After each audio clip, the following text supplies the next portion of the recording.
Hello केम छो बधा मजामां बधाने मारा जय श्री कृष्ण। श्रावण महीनो सरस चालू थई गयुं छे। बधाए उपवास कर्युं हशे तो चटपटू खावानुं मन थाय तो आपणे आजे अलग अलग वेरायटी चालू स्टार्ट करी छे आजथी। तो आजे आपणे फराળી चाट पूरी लई आव्या छीए। हवे चाट पूरी तो बधाने भावती ज हशे ने, तो आजे हूँ बधी प्रोसेस तमने बतावुं छुं के कई वस्तु केवी रीते करवानी होय छे। तो एना माटे मैं फराળી मिक्स लोट लीधुं छे। तो एनो आपणे पूरी माटे थोड़ुंक लोट बांधी लईए।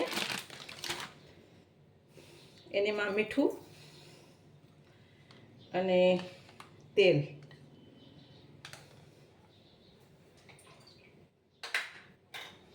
एनुं सरस मजानुं एवुं आपणे कठण लोट बांधी लईशुं। केम के चाटनुं नाम आवे ने एटले बधाने भावे ज छे અને અત્યારે માર્કેટમાં ઘણી બધી વેરાયટીઓ મળે છે, પણ આ રેસીપી તમારા ઘરે તમે બનાવશો ને એટલે બધા ખુશ થઈ જશે। તો મેં લોટ સરસ બાંધી લીધું છે અને અત્યારે હું થોડુંક જ બતાવવા માટે કરું છું, કેમ કે આ પૂરી તમે બનાવીને રાખી તો શકો જ છો, પ્લસમાં તમે ચા સાથે સર્વ કરી શકો છો, અથવા બીજી કોઈ પણ ચાટ તમે બનાવો, ભેળ છે કે કોઈ પણ રગડું છે, ક્યાંય પણ તમે આનો ઉપયોગ કરી શકો છો। કેમ કે રગડામાં આપણે પેટીસ લેતા હોઈએ છીએ, સાથે સાથે કાંક ક્રન્ચી જોઈએ તો તમે આ પૂરીનો ઉપયોગ કરી શકો છો।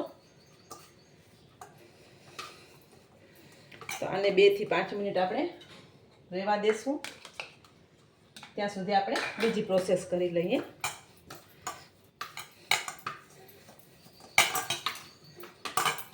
તેલ મેં ગરમ કરવા મૂક્યું છે।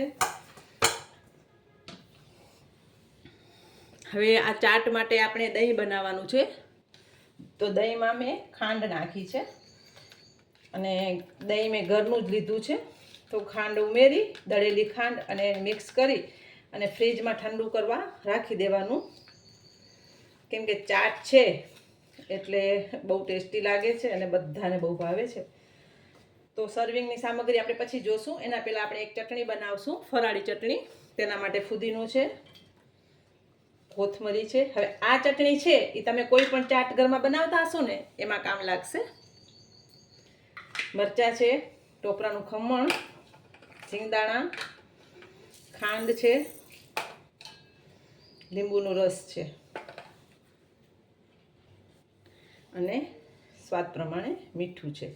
જેમ મેં કીધું કે આ ચટણી તમે સ્ટોર કરીને પણ રાખી શકો છો અને કોઈ પણ ચાટ બનાવશો ને એમાં ઉપયોગ કરી શકશો। હવે એક નાની ટીપ આપું કે ચટણીનો કલર એવો ને એવું રહે એના માટે આપણે બરફ નાખવાનું છે। હવે એને આપણે પીસી લઈએ। હવે આપણે ચટણીમાં થોડુંક પાણી લઈ અને લિક્વિડ કરી લઈએ થોડીક। તમે જોઈ શકો છો ચટણી આપણી એકદમ સરસ તૈયાર છે। તો આપણે એને એક બાઉલમાં કાઢી લઈશું। ચટણીના આપણા ત્રણેય ચટણીના વિડીયો આગળ અપલોડ કરેલા જ છે। જો તમે ચાટ માટે ચટણી બનાવી હોય તો અત્યારે મેં ફરાળી ચટણી બનાવી છે, આ પણ કોઈ પણ ચાટમાં હાલશે। અને અત્યારે વ્રત કે ઉપવાસમાં તમે આ ચટણી બનાવી સ્ટોર કરીને રાખી પણ શકો છો અને ઇન્સ્ટન્ટ બનાવી પણ શકો છો। તો રેડી છે આપણી ચટણી। હવે આપણે આ પૂરી જે છે એને વણી લઈએ। પહેલાં થોડુંક લોટ લઈ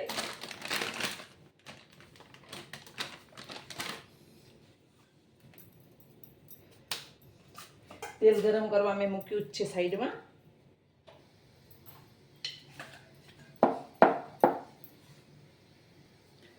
આપણે રોટલી વણી લીધી છે। હવે આ રેસીપી છે ને એ મારા બહુ જ નજીક છે, કેમ કે આ રેસીપી મેં એક સ્પર્ધામાં ભાગ લીધું હતું ફરાળી રેસીપીમાં। તો મેં આ ચાટ પૂરી બનાવી હતી ફરાળી, એમાં મારો નંબર આવ્યું હતું।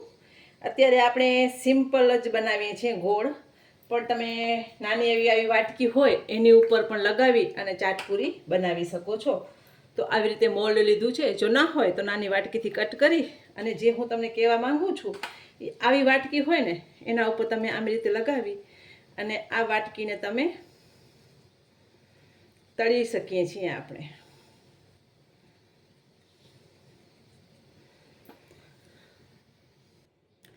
ચાલો આપણે પણ અત્યારે એવી જ રીતે બનાવીએ।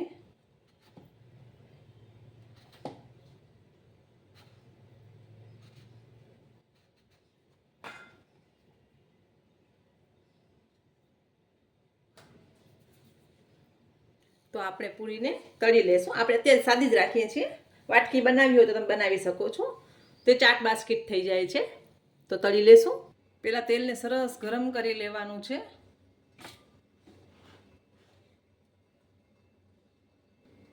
પછી આપણે એક એક કરી અને પૂરી નાખી દઈશું. ગરમ કરી અને ગેસને ધીમો કરી દેવાનું છે.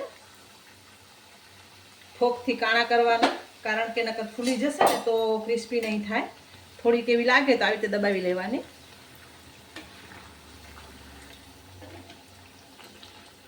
તો આપણે પૂરીને તળી લઈએ. તો તમે જોઈ શકો છો આપણી પૂરી એકદમ સરસ તળાઈ ગઈ છે અને ક્રિસ્પી થઈ ગઈ છે. હવે આપણે આ પૂરીને કાઢી લેશું. ગેસ એકદમ ધીમો રાખીને જ તળવાની છે, તો જ ક્રિસ્પી થશે. અને પૂરી અત્યારે મેં નાની નાની બનાવી છે, કેમ કે ચાટ છે તો ચાટની પૂરી નાની જ હોય. હવે તમને આમાં અજમો કે જીરો નાખવું હોય તો તમે નાખી શકો છો, પણ મેં અત્યારે કાંઈ નથી નાખ્યું. એમને એમ સરસ ટેસ્ટી લાગશે. તો આપણે ચાટ બનાવશું. તો આપણે ચાટ એસેમ્બલ કરી લઈએ. હવે આ આપણે દહીં બનાવી રાખ્યું હતું ખાંડવાળું, અને આ ગ્રીન ચટણી અને આ ખજૂર આંબલીની ચટણી મેં બનાવીને રાખી છે. એમાં ખજૂર, આંબલી, ગોળ એને એકદમ ઉકાળી લીધું. ઉકાળીને મિક્સરમાં ક્રશ કરી લીધું. પછી એમાં થોડીક ખાંડ નાખી ફરીથી ઉકાળી લીધું છે. રેસીપી મારી વિડીયો આગળ અપલોડ જ છે, તમને જોવા હોય તો. તો આપણે ચાટ એસેમ્બલ કરીએ, કે ચાટનું નામ આવશે ને એટલે બધા ખુશ થઈ જશે. અને આપણે જે બટાકા લીધા છે એમાં થોડોક મસાલો કરી દઈએ. મરચાં, ટેસ્ટ પ્રમાણે મીઠું, થોડીક કોથમરી. હવે આને થોડુંક આમ મેશ કરી લેવાનું છે. હવે તમને આમાં સિંગદાણા તળેલા નાખવા હોય તો નાખી શકો છો. અત્યારે મેં સિંગદાણા નથી લીધા, કારણ કે મેં સેવ બનાવી છે ફરાળી, અને એનો વિડીયો પણ આપણે અપલોડ કરેલો જ છે. એ પણ તમે જોઈ શકો છો. તો પહેલાં આપણે બટાકા લેશું. એવી રીતે જે રીતે મેં સેવ બનાવી છે ને એ જ રીતે આપણે બુંદી પણ બનાવી શકીએ છીએ, ફરાળી બુંદી. તમને જેટલું વેરિએશન કરવું હોય ને એટલું તમે કરી શકો છો. નાની નાની વાતનું ધ્યાન રાખીએ ને તો આપણે કોઈ પણ રેસીપી બનાવી શકીએ છીએ. અને આ રેસીપી તમે બનાવશો ને એટલે જે લોકો વ્રત નહીં રહેતા હોય ને એ તમારા ઘરમાં વ્રત રહેવા લાગી જશે. હવે આ પૂરી છે એને આમ દહીંમાં ડુબાડીને પણ તમે લઈ શકો છો, અને આવી રીતે પણ લઈ શકો છો. તો અત્યારે હું આમ જ લઉં છું.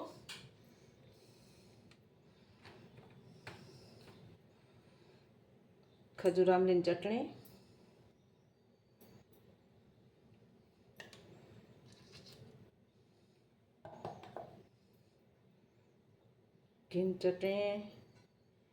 ગ્રીન ચટણી તમે કલર જોઈ શકો છો કેટલું સરસ થયું છે ને.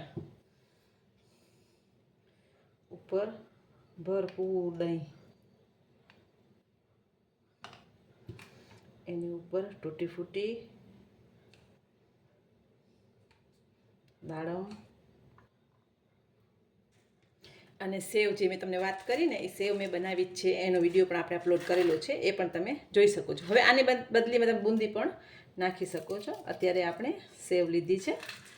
આ મેં ફરાળી લોટમાંથી બનાવી છે. આનો વિડીયો તમે જોજો અને તમારા ઘરે સેવ બનાવજો. આ એક ક્રન્ચીનેસ આવશે, ક્રન્ચી ટેસ્ટ આપે છે, ખાવામાં સરસ લાગે છે.